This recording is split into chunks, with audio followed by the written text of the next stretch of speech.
This is a great article. It's also available on the website. I'll just give you a little couple of tidbits from it. Orwell's Doublespeak, the language of the left. This is a direct quote from Orwell here. Political language is designed to make lies sound truthful and murder respectable, and give an appearance of solidarity to pure wind. Sounds a lot like today, doesn't it? Yep. So, glossary of leftist doublespeak. Diversity means differences in appearance. Education equals indoctrination. Freedom of speech equals approved speech. Yep. There's another one here. Globalism, one world government. Yeah, I am not a fan of that. Yep. Global warming and climate change equals the redistribution of wealth. Correct. Yep. Her explanation here is just hits them right on the money. 1992, UN scientists on the Intergovernmental Panel on Climate Change, the IPCC, stated, "It is extremely likely that human influence has been the dominant cause of the observed warming since the mid-20th century." Greenpeace founder Patrick Moore testified before the Senate Environment and Public Works Committee that extremely likely is not a scientific term, but rather a judgment, as in a court of law.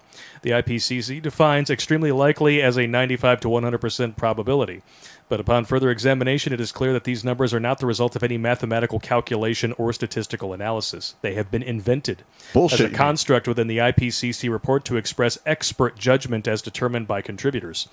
Climate change is the greatest hoax ever perpetrated on industrialized countries to transfer their wealth to non-industrialized countries for money laundering purposes. Ukraine. Yeah. The United Nations is committed to globalization and one world government and is supported worldwide by leftists with the same objective. And then income equality equals redistribution of wealth. We already knew that. Progressive equals regressive. Resistance equals anarchy. Social justice equals discrimination. Trust me.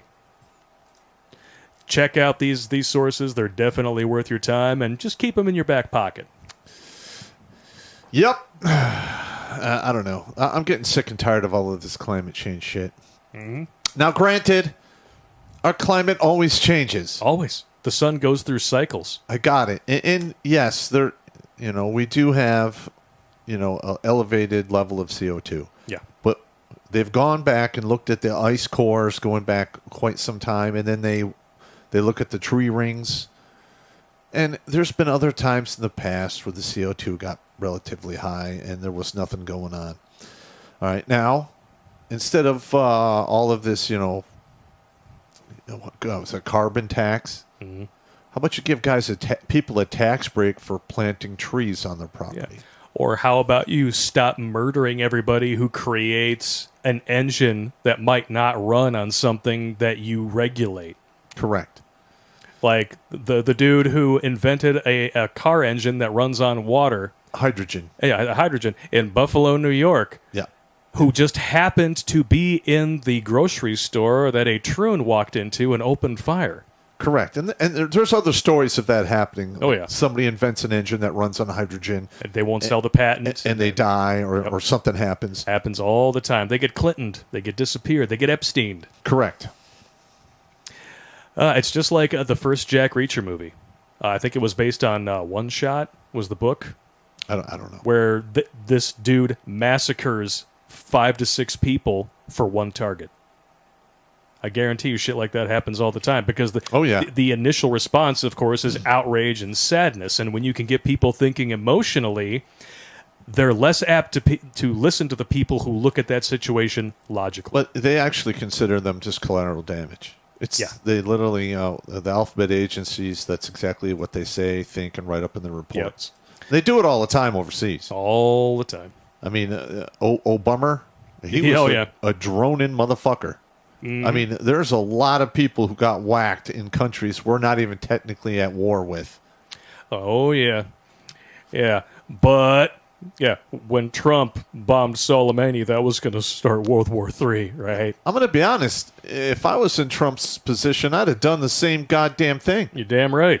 I'm sorry. And even though I didn't agree with the impetus for the Syria air bombing, the Syria, the air base bombing, whatever it was, it definitely got a point across. Yeah. I'm not going to say that it didn't have the desired effect that Trump wanted it to have. It absolutely did.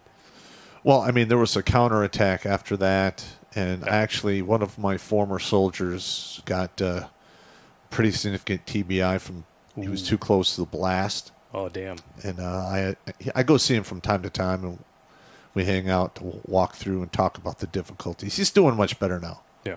Oh, good. I'm glad to hear it. Yeah, but well, I mean, if anybody can talk him through the difficulties of a TBI. because I went in there and I could see because he was forgetting stuff, he was stuttering, and he was just getting all spun up. Yeah, I get it. Because I'm looking at him going, you are trying to use your brain how it used to be.